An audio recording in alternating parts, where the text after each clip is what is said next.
Hello, my name is Benjamin Hart. I'm an American attorney and the Managing Director of Integrity Legal here in Bangkok, Thailand.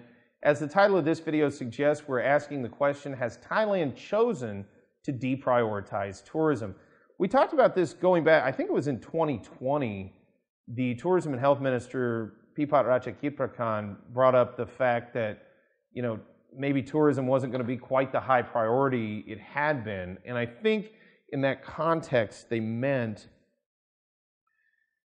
in light of the pandemic. The question posed by this video is, moving forward, is Thailand deprioritizing tourism? I'm actually asking this question because I myself have been thinking about this. I've been thinking about it for years now.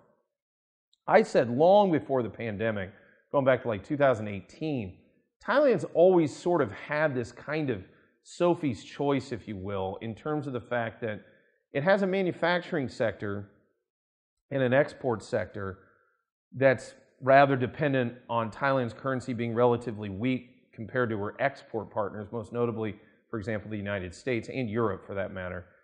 And then at the same time, it has a tourism sector which is very much the same way. The weaker the baht is, the more tourism money tends to flow into the country.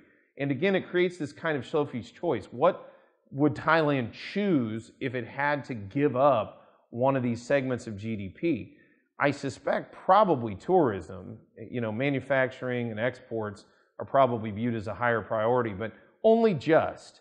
And in the aftermath of this pandemic, where we've seen the tourism sector essentially decimated in terms of overall percentage of GDP, I suspect hopefully we will see kind of a paradigm shift with respect to thinking about encouragement of tourism here in Thailand, hopefully to the point where we will see substantial policy changes to where, maybe not policy changes, but enforcement of policy or enactment of policy in such a way that's more favorable to bringing people in rather than sort of keeping people out, for lack of a better term.